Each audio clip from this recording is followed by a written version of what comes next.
मंत्री अश्विनी वैष्णव है हमारे साथ, जो कि जिन्होंने कवच की निगरानी की, यहाँ मॉनिटर किया। सर, क्या आपने देखा और किस तरीके का पाया?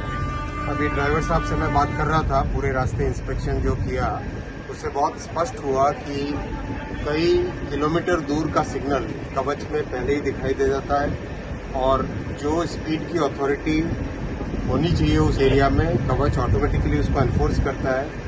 जहाँ पर भी अगर स्पीड ज़्यादा है और ड्राइवर साहब कम नहीं कर पाए अगर, तो कवच ऑटोमेटिकली उसको कम कर देता है।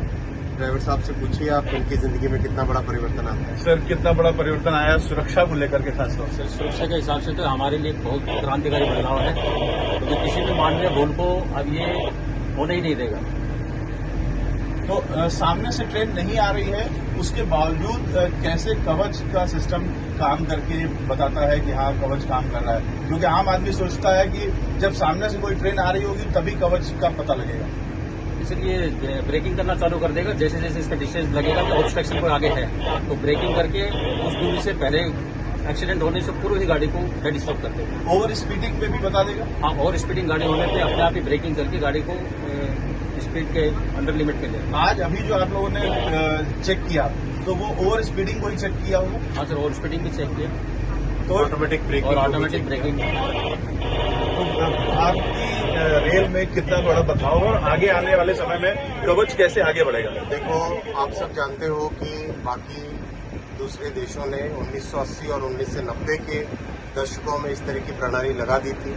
तत्कालीन सरकारों ने इस पर ध्यान नहीं दिया, लेकिन मोदी जी ने 2014 में आते ही इस पर ध्यान देना चालू किया।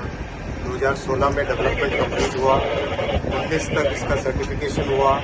2022 में 3000 किलोमीटर का बड़ा सेक्शन काम चालू हुआ और 2024 के 16 जुलाई को कवच 4.0, जो कि देश की सारी परिस्थितियों को ध्यान में रखते हुए बनाया गया।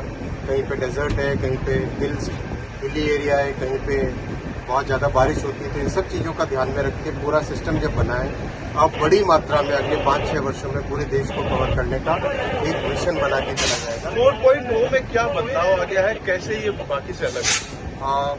देश की जितनी भी परिस्थितियां हैं उन सब परिस्थितियों को ध्यान में रखते हुए, देखो जब भी कोई सिस्टम डेवलप होता है तो उसमें ये ध्यान रखना पड़ता है कि किस तरह की परिस्थितियां फील्ड में आती हैं। उन सब परिस्थितियों को एक एक करके आप सिस्टम में इनकॉर्पोरेट करते हो। तो ये जो 2024 के 16 जुलाई को जो अप्रूव हुआ, आरडीएसओ ने जो अप्रूव किया, उसमें देश की सारी परिस्थितियां उसमें जुड़ी। Ravikant, ABP news, MR special train.